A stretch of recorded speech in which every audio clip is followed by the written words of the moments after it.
नमस्कार के news India पर एक बार फिर आप सभी का स्वागत है और आप देख रहे हैं हमारा मध्य प्रदेश और छत्तीसगढ़। तो बुलेटिन में मध्य प्रदेश और छत्तीसगढ़ से जुड़ी हर खबर से आपको रूबरू कराएंगे, लेकिन उससे पहले एक नजर हेडलाइंस की ओर। प्रियंका गांधी वाड्रा को एमपी सीएम शिवराज सिंह की सलाह। सीएम ने कहा मजदूरों की मदद के लिए प्रियंका एमपी फॉर्मूला अपनाए। एमपी में कोरोना संक्रमित मरीजों को लेकर बड़ा फैसला। शासन से सभी कमिश्नर, जिला कलेक्टरों और सीएमएचओ को पत्र जारी कर कहा। छिंदवाड़ा में लगे पूर्व मुख्यमंत्री कमलनाथ और उनके बेटे सांसद नकुल नाथ के लापता होने के पोस्टर लगाने वाली की जानकारी अभी तक नहीं। इंदौर में नहीं खुलेंगी मिठाई और अंडे की दुकानें, ऑनलाइन बिकेंगे नमकीन और अंडे। बढ़ते मरीजों को लेकर लिया गया फैसला।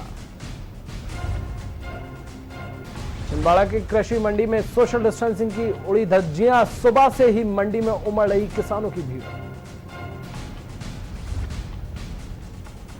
और छत्तीसगढ़ में 21 मई से होगी राजीव गांधी किसान न्याय योजना का शुरुआत। किसानों को 10,000 रुपए प्रति एकड़ के हिसाब से मिलेगी राशि। 4 किस्तों में सीधे खातों में पैसा होगा ट्रांसफर। की न्यूज, खबरों का सारथी।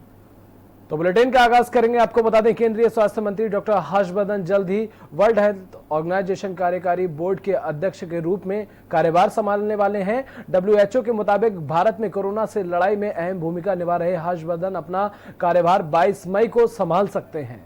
वह जापान के डॉक्टर हिरोकी नकाटनी की जगह बोर्ड के अध्यक्ष बनेंगे।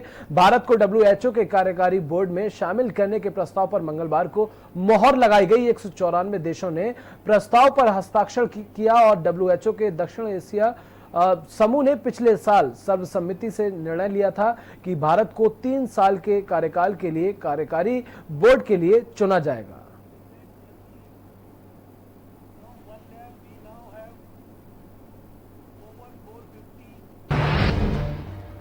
डब्ल्यूएचओ की एग्जीक्यूटिव बोर्ड के सदर की संभालेंगे जिम्मेदारी।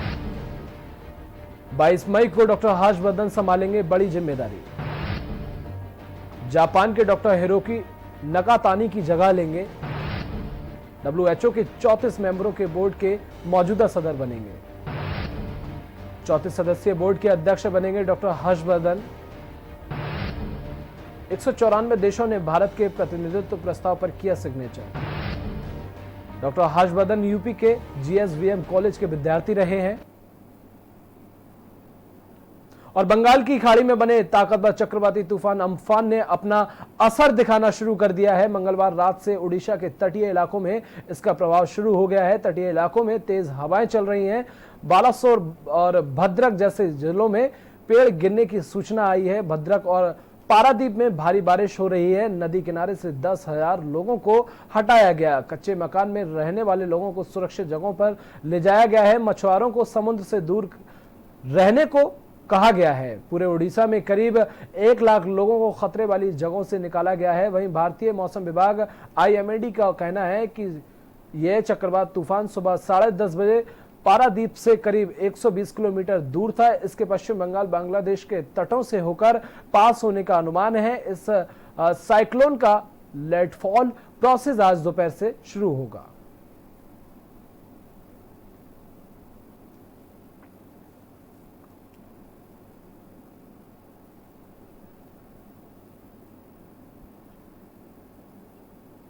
और छिंदवाड़ा में कृषि उपज मंडी में अचानक किसान और व्यापारियों की भीड़ लग गई।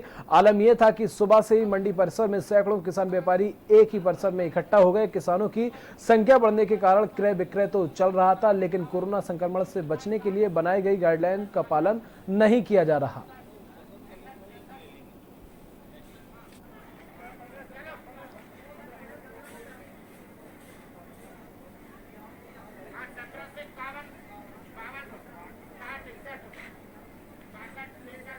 और डबरा में कोरोना का कहर बढ़ता ही जा रहा है, जहां 4 लोगों की कोरोना रिपोर्ट पॉजिटिव आने के बाद स्वास्थ्य विभाग पॉजिटिव मरीजों को इलाज के लिए ले जा रहा है। बता दें, डबरा में कुल पॉजिटिव मरीजों की संख्या 21 हो गई है, जिसमें से एक की मौत भी हो चुकी है, जिसके बाद प्रशासन भी पूरी तरह से अलर्ट मोड पर है।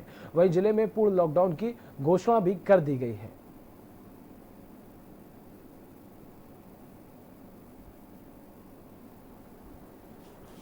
550 से ज़्यादा सैंपल्स की रिपोर्ट आई है, जिसमें से 5 लोग पॉजिटिव आए हैं। 4 लोग डबरा की कांटेक्ट ट्रेसिंग से हैं और एक व्यक्ति जो एक महिला जो गुड़गांव से आई हुई थी वो ग्वालियर की हैं। इस प्रकार से आज कुल 5 केस आए हैं। हम लोग जो है कांटेक्ट ट्रेसिंग और कंटेनमेंट का काम कर रहे हैं।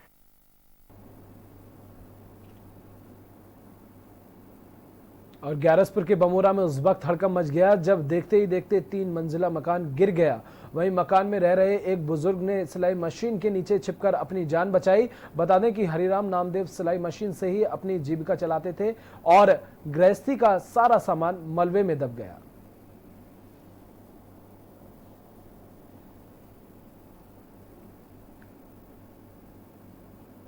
लॉकडाउन के बीच प्रशासन की सख्ती अब बढ़ गई है, लेकिन इस सख्ती का रेत माफियाओं पर कोई असर देखने को नहीं मिल रहा है। जहां डबरा अनुविभाग के पिछोर थाना क्षेत्र के अंतर्गत बेलगड़ा घाट से रेत भरकर ला रहे 4 ट्रैक्टर ट्रॉलियों का पुलिस ने संयुक्त कार्रवाई के धई गांव के पास पकड़ लिया। इस तरह रेत माफिया पुलिस को चुनौती देते हुए नजर आ रहे हैं।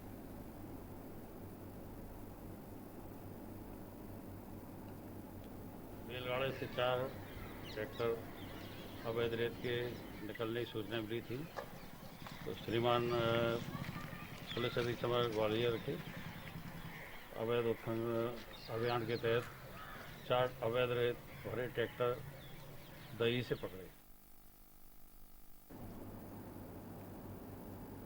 ग्वालियर में एक बार फिर पुलिस की बर्बरता देखने को मिली है, जहां बिरदबार थाना क्षेत्र के बनियानी चेक पोस्ट से निकलने के दौरान युवक से मामूली विवाद ने इस कदर तूल पकड़ लिया कि पुलिस के जवान ने युवक के साथ साथ उसकी पत्नी की भी बेरहमी से पिटाई कर दी, जिसके बाद आक्रोशित परिजनों ने संबंधित थानों का घेराव कर लिया। फिलहाल पुलिस ने मामला दर्ज कर युवक और उसकी पत्नी प्राथमिक उपचार के लिए ग्वालियर भेज दिया है।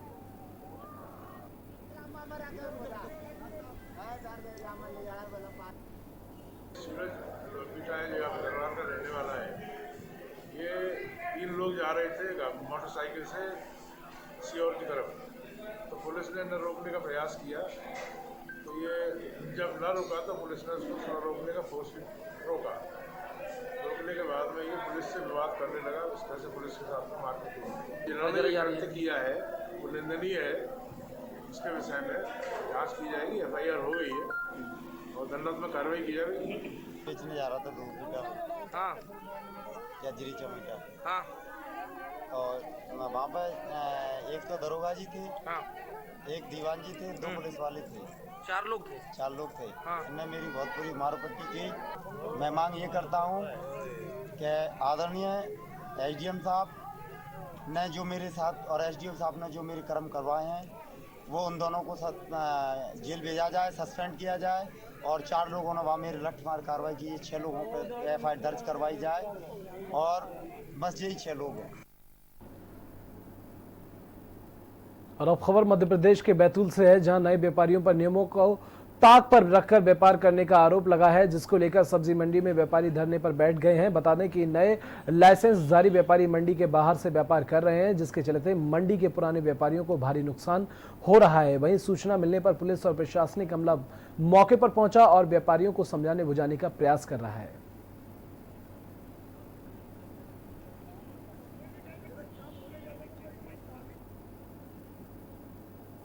जहां एक और लोग कोरोना वायरस की दहशत में रहने को मजबूर हैं, तो वहीं भिंड जिले के चचाई गांव में एक घर से रोज सांप निकल रहे हैं। ग्रामीणों की माने तो एक सप्ताह में घर से लगातार सांपों के निकलने का सिलसिला जारी है और दिन पर दिन इन सांपों की संख्या भी बढ़ रही है।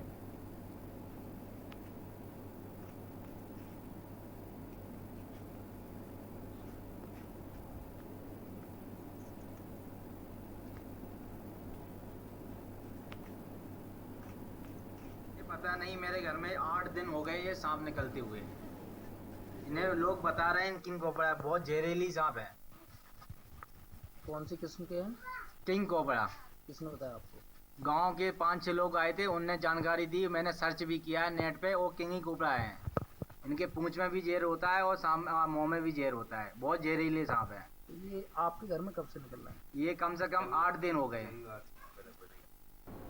और छिंदवाड़ा में एक बार फिर पोस्टर वार की शुरुआत हो गई है। इस बार पूर्व मुख्यमंत्री और छिंदवाड़ा के विधायक कमलनाथ, उनके बेटे छिंदवाड़ा सांसद नकुल नाथ के लापता होने के पोस्टर लगाए गए हैं। अज्ञात तत्वों की इस करतूत के बाद लगातार कांग्रेस नेताओं के बयान भी आ रहे हैं। वहीं कांग्रेस के विधायक एवं पदाधिकारियों ने कलेक्टर को इस संबंध में ज्ञापन सौंपकर कार्रवाई की मांग की है, तो वहीं FIR कराए जाने की बात भी कराई गई है। आपको बता दें, कलेक्टर बाउंड्री वाला बाल क्षेत्रों में या फिर पोस्टर चिपकाए। पोस्टर की राजनीति से यह स्पष्ट है कि नेतागिरी किसी प्रशासनिक आदेशों की धज्जियां उड़ाने में सक्षम है।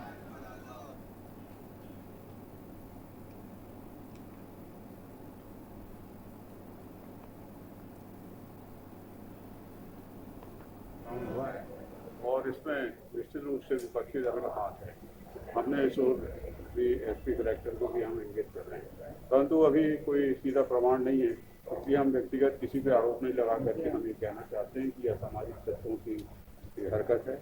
और इससे जहाँ एक और प्रशासन कोरोना से निपटने के लिए और आम जनता भी वही मानसिकता में है कि इससे निपटा जाए, ऐसी स्थिति में प्रशासन का ध्यान बटाने की कोशिश करना, सांसद और विधायक महोदय को बदनाम करना। हर कोई जानता है लॉकडाउन में आज भोपाल रेड जोन में है, वहाँ से किसी को आने जाने की अनुमति नहीं। कैसे कोई नेता यहाँ आ सकता है? मैं तो कहता हूँ कि क्या प्राइम मिनिस्टर अपने क्षेत्र बनारस में गए हैं? आप पता लगा लो।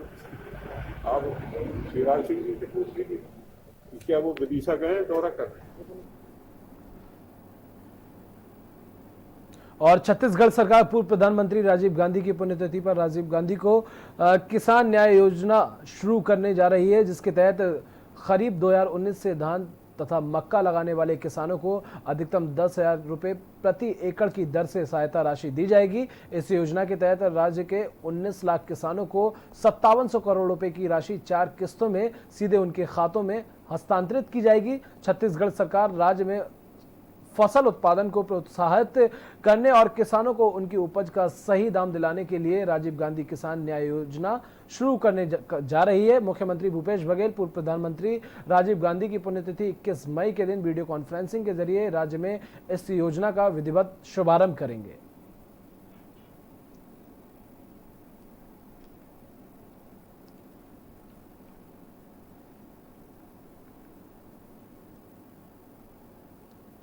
कोरिया खोंगा पानी क्षेत्र के जंगलों में लगे तेंदुपत्ता तोड़ने का कार्य किया जा रहा है, जिसमें ग्रामीणों द्वारा तेंदुपत्ता को तोड़कर तेंदुपत्ता की गड्डी बनाई जा रही है, जिसके तेंदुपत्ता एंटी कराकर बीट गार्ड द्वारा पत्तियों की क्वालिटी देखकर एवं लाइन लगवाकर पत्तियों को पत्थर में बिछवाया जा रहा है। आपको बता दें, ग्रामीणों को तेंदुपत्ता की 100 गड्डी के 400 रुपये दिए जाएंगे।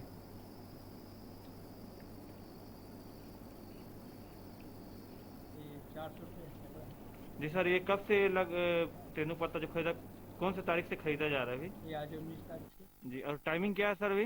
इसका 3 से 6 तक फिक्स है जी। सर सोशल डिस्टेंस से क्या नियम पालन किया जा सर यहाँ? सोशल डिस्टेंस का ये है कि भाई 1 मीटर के दूरी पर करवा जी। महासमुंद के गांव में बनाए गए क्वारंटीन सेंटर मेरू के दूसरे प्रांतों और जिलों से बाहर से आए श्रमिकों को जागरूक किया जा रहा है। साथ ही उन्हें मास्क के उपयोग और सोशल डिस्टेंसिंग के पालन करने की जानकारी भी दी जा रही है, जिसे लेकर थाना प्रभारियों को श्रमिकों की समस्याओं का निराकरण करने के भी आदेश सरपंच पंच कोटेदारों को दिए गए हैं।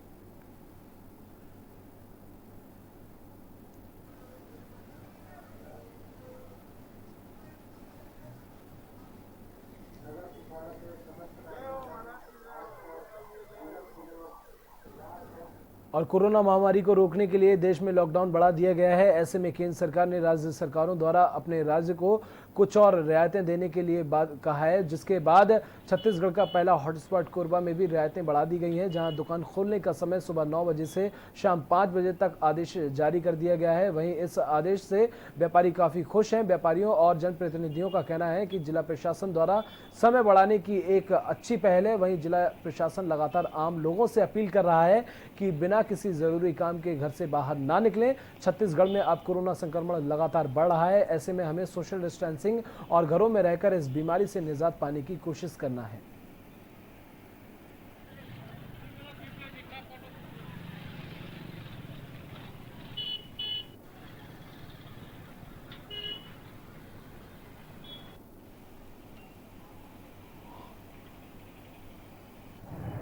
तरफ पूरा विश्व कोरोना की महामारी से जूझ रहा है, उसी प्रकार कोरबा जिला भी हॉट स्पॉट का सिलेंडर एक समय हुआ करता था। लेकिन जब से ऑरेंज जोन हुआ है तब से दुकानदारों में कुछ रियायत अभी बढ़ी हुई है। तो हम जानना चाहेंगे शर्मा जी से कि अभी दुकानदारों को जो रियायत अभी मिली है, जो दुकान पहले 2 बजे तक खुली रहती थी, 5 बजे तक खुली रहने का आदेश मिली है।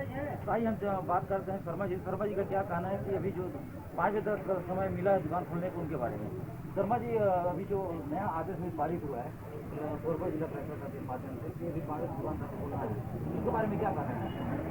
आदरणीय, ये बहुत ही अच्छा पहल है, क्योंकि व्यापारियों का भी कोरोना महामारी के लिए लड़ाई में पूरा सहयोग गवर्नमेंट को कर रहे थे, प्रशासन को कर रहे थे। और अभी क्या होता था, 2 बजे तक टाइमिंग थोड़ा कम होता था, 5 बजे तक तो किया गया है। ये व्यापारियों के लिए बहुत ही अच्छा और सराहनीय है, जो कि टाइम मिलेगा और भीड़ कम होगा और सोशल डिस्टेंस और मास्क का और सैनिटाइजर का पूरे व्यापारी हम लोग ख्याल रखे हैं। और इसको ध्यान में रखते हुए ग्राहक और कस्टमर को भी बराबर हम लोग बोलते हैं, और सभी लोग बांकी मोगरा के व्यापारी और जो भी लोग हैं वो सहयोग कर रहे हैं। और जो 5 बजे का टाइम दिया गया है ये बहुत सराहनीय है।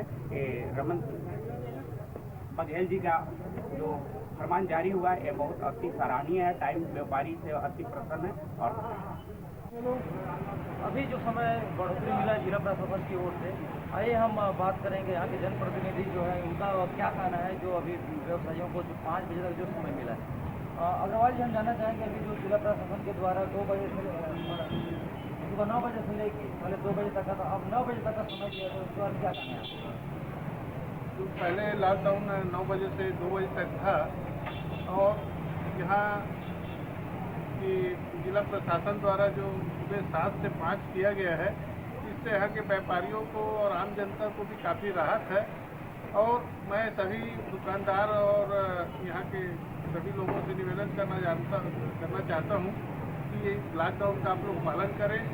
और मैं इसके लिए जिला प्रशासन और हमारे प्रदेश की सरकार, भूपेश बघेल जी हमारे मुख्यमंत्री, उनका भी मैं आभार व्यक्त करता हूँ। मैं प्रशासन को धन्यवाद देना चाहूँगा कि समय बढ़ाने से हमको व्यापार में वृद्धि होगी और सभी वर्गों को थोड़ा वर्क मिलेगा, काम मिलेगा, जिससे उनकी रोजी रोटी चलने में आसानी जाएगी। और सभी से अनुरोध करूँगा कि मास्क जमा भी ना निकले, साथ में सैनिटाइज करें अपना समय पर, और सुरक्षा बनाए रखें अपने। धन्यवाद। तो जाहिर सी बात है कि जिला प्रशासन ने भी जो नया आदेश जारी किया है उसमें सैलून, ब्यूटी पार्लर, इन सभी दुकानों को बंद करने का आदेश दिए हैं। बाकी सभी दुकानें निर्धारित समय तक खुली रहेंगी। कैमरा पर्सन राजीव चंद्रकुमार के साथ के न्यूज़ इंडिया, कोरबा। और वक्त एक छोटे से ब्रेक का, बहुत जल्द हाजिर होंगे।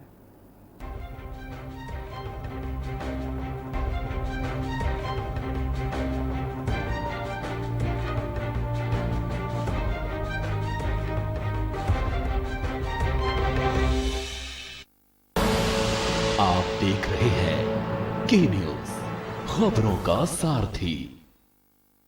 खुदी को आजमाया है तो ये अंदाज आया है, खुदी को आजमाया है तो ये अंदाज आया है। तुम में भी मैं हूं, शुद्ध प्लस पान मसाला। केबल ऑपरेटर्स जो पहुंचाते हैं आप तक हमारी हर बात, सजगता और समझदारी जिनकी है पहचान, जो है कोरोना योद्धा, जो है जिम्मेदार। इन कोरोना योद्धाओं को के न्यूज का सलाम। आप हैं तो हम हैं, आपके बिना हम कुछ नहीं। देश भर के केबल ऑपरेटर्स कोरोना योद्धाओं का के न्यूज की तरफ से हार्दिक अभिनंदन।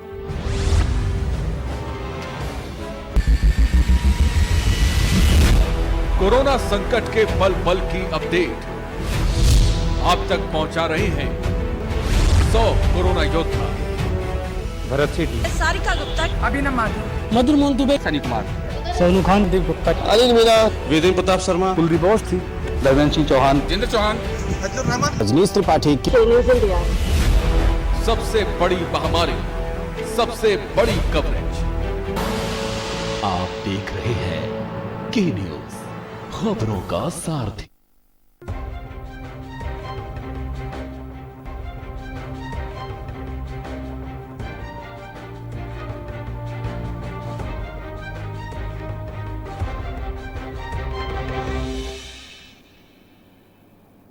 ब्रेक के बाद एक बार फिर आप सभी का स्वागत है। खबरों में आगे बढ़ते हैं। बिलासपुर जिले में प्रवासी मजदूरों की बड़ी संख्या घर वापसी कर रही है। जिले के मसूरी क्षेत्र से लगभग 70,000 मजदूर हर साल दूसरे राज्य पलायन करते हैं। यही कारण है कि बड़ी मात्रा में मजदूर घर आ रहे हैं, जिनके हेल्थ चेकअप के बाद उन्हें उनके ही गाँव में बने क्वारंटीन सेंटर में सुरक्षित रखा जा रहा है। लेकिन गाँव के कुछ लोग आज भी कोरोना वायरस को लेकर जागरूक नहीं है और क्वारंटीन सेंटर से बाहर निकलकर अपने परिजनों से मिलने चले जाते हैं, जिसे लेकर एसपी के आदेश पर मसूरी थाने में वॉलंटियरों का चयन किया गया है। 35 गांव के 70 वॉलंटियर का चयन किया गया है। बाहर से आने वाले लोगों की जानकारी और उनकी गतिविधियों पर नजर रख उनसे संबंधित जानकारी को थाने तक पहुंचाया जाएगा।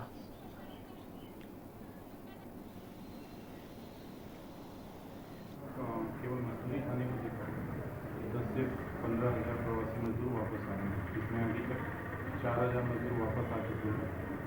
पुलिस लगातार मॉनिटरिंग कर रही है हर जगह पे। जहाँ जिन सेंटर पे ज़्यादा मजदूरों की संख्या है वहाँ फिक्स ड्यूटी भी लगा दी है।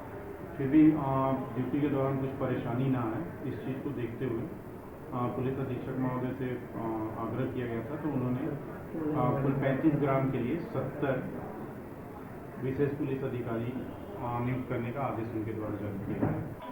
हमारे जो प्रवासी मजदूर थे वो अपनी जगहों पे आने शुरू हो गए हैं। श्रमिक ट्रेनों के माध्यम से, बसों के माध्यम से, कुछ पैदल आ रहे हैं, क्योंकि ये दूसरी जगह से आ रहे हैं, कुछ रेड जोन से आ रहे हैं, तो उनको क्वारंटाइन सेंटर पे रखा गया है ताकि अगर इनमें किसी तरह की बीमारी के लक्षण पाए जाए तो समय रहते इनकी पहचान होकर इनका इलाज हो सके। और ये विशेष पुलिस अधिकारी जिनको हम एसपीओ कहते हैं, इनकी मदद से हम गाँव वालों को समझाएंगे, जो मजदूर हमारे आए हैं उनको, कि इनको अपने घरों पर रहना है। साथ में हमको एक हाथ भी मिल जाएगा, एक सहयोग मिल जाएगा इन मजदूरों के अपने ही लोगों का, ताकि वो घरों में आसानी से रह सकें। लॉकडाउन की मुश्किलों के बीच अपने गंतव्य स्थान के लिए निकले प्रवासी मजदूरों को छत्तीसगढ़ सरकार हर संभव मदद करने में जुटी हुई है। जहां जिले के सरगांव इलाके के चंद्रखुरी में बनाए गए श्रमिक सहायता केंद्र में रोजाना सैकड़ों लोगों को भोजन कराया जा रहा है। केंद्र में उस वक्त भावुकता भरा क्षण आया जब डिप्टी कलेक्टर व एसडीएम ब्रजेश सिंह क्षत्रिय खुद मजदूरों को भोजन परोसने लगे। एसडीएम ने कहा कि मजदूरों की सेवा में लगे सरपंच, स्वास्थ्य कर्मचारी और महिला स्व सहायता समूह की महिलाओं को प्रोत्साहित करने के रोज यहां पहुंचते हैं। जिला प्रशासन की इस व्यवस्था से भूख से छटपटाते एवं सफर में थके मजदूर और जब तक ये पहुंच रहे हैं तो एक पल के लिए ही सही मुरझाई और मायूस मजदूरों के चेहरों पर मुस्कान जरूर लौट आती है। ये जब लॉकडाउन स्टार्ट हुआ तो हमारे राष्ट्रीय राजमार्ग से गुजरने वाले प्रवासी मजदूरों के लिए हम लोगों ने उनके खाना और रहने के लिए व्यवस्था स्टार्ट करी थी और इसका रिजल्ट भी हमको अच्छा मिला। इसके पीछे केवल एक ही उद्देश्य था कि राह से गुजरने वाला कोई भी मजदूर भूखा ना रहे। छोटे छोटे बच्चे आते हैं, वो अगर यहाँ पे रुकते हैं तो बिल्कुल कौतूहलवश जो हमारी सामग्री है, झूला है और किट्स है, उनके साथ वो खेल भी सकते हैं। अगर कोई मजदूर अन्य राज्य या अन्य जिलों को जा रहा है तो उसको यहाँ से गुजरने वाले जो भी वाहन हैं उनमें उनको बैठा के आगे की ओर भेज दिया जाता है। अभी हम लोग सबके लिए पहले तो जिले तक सीमित था, परंतु अभी सबके लिए हम लोग बस की व्यवस्था की है। इससे अभी भोजन की भी व्यवस्था आज हम लोगों ने किया है और आज मैं खुद भी देख के आया हूँ। और जो हमारा नेशनल हाईवे है बिलासपुर रायपुर रोड, वहाँ पे हम लोग बृहद मात्रा में सहायता केंद्र का स्थापना करने के लिए कहा गया है, जो शाम तक बनेगा। इसमें हाईवे से जाने वाले हर मजदूरों को भोजन की व्यवस्था कराई जाएगी। और मुख्यमंत्री शिवराज सिंह चौहान ने प्रदेशवासियों और किसानों के लिए एक संदेश जारी किया है। क्या कुछ कहा है, आपको सुना देते हैं। भाइयों और भाइयों, नमस्कार। भारत के यशस्वी और युगदृष्टा प्रधानमंत्री श्रीमान नरेंद्र मोदी जी के नेतृत्व में हमारा देश कोरोना के खिलाफ लड़ाई लड़ रहा है। ये उन्हीं का दूरदर्शी नेतृत्व था कि समय रहते उन्होंने इस संकट को पहचाना, इसकी गहराई को जाना और उससे बचने की रणनीति बनाई। उनके पीछे सारा देश खड़ा हो गया। आज उन्हीं का नेतृत्व है कि जिसके कारण हम कोरोना संकट को देश में नियंत्रित करने में सफल हुए हैं। ऐसे संकट काल में मोदी जी का नेतृत्व भारत को भगवान का वरदान है। उन्हीं के मार्गदर्शन में मध्य प्रदेश में भी हमने कोरोना के संकट को काफी हद तक नियंत्रित किया है। जहां मध्य प्रदेश में 1 अप्रैल को पॉजिटिव केसेस के दुगने होने की अवधि 3 दिन थी, जो 1 मई को बढ़कर 14 दिन हो गई। अब यह दर 17.2 दिन है और जल्दी बढ़कर हम इसको 20 दिनों तक ले आएंगे। मध्य प्रदेश में कोविड संक्रमित मरीजों के स्वस्थ होने की दर, रिकवरी रेट, दिनांक 1 मई 2020 को 19.03% थी, तो दिनांक 18 मई को बढ़कर 46% से भी अधिक हो गई है। लेकिन संकट अभी टला नहीं है, खतरा भी है, सावधान रहने की जरूरत है। और इसलिए मैं निवेदन कर रहा हूं, एक तरफ प्रदेश में जहां ऐसे जिले हैं जहां पॉजिटिव केसेस पहले आए, लेकिन वहां की जनता की जागरूकता ने, अनुशासन ने, प्रशासन द्वारा बनाई हुई व्यवस्थाओं का पालन किया और जिसके कारण वो 9 जिले कोरोना से पूरी तरह से मुक्त हो गए। मेरे किसान भाइयों, मैंने आपको आश्वस्त किया है कि आपके गेहूं का एक एक दाना खरीदेंगे, लेकिन आपसे निवेदन है जब आपको एसएमएस जाए तभी अपनी उपज लेकर खरीदी केंद्र पर पहुंचें और वहां फिजिकल डिस्टेंसिंग का मतलब 2 गज की दूरी का पूरी तरह से पालन करें। रेलवे स्टेशन और बस स्टैंड पर आने वाले बहनों और भाइयों से भी मैं निवेदन करना चाहता हूं कि कृपया करके अपने लिए, अपनी सुरक्षा के लिए 2 गज की दूरी का पूरी तरह से पालन करें, भीड़ ना लगाएं। और इसी के साथ बुलेटिन में बस इतना ही। नमस्कार।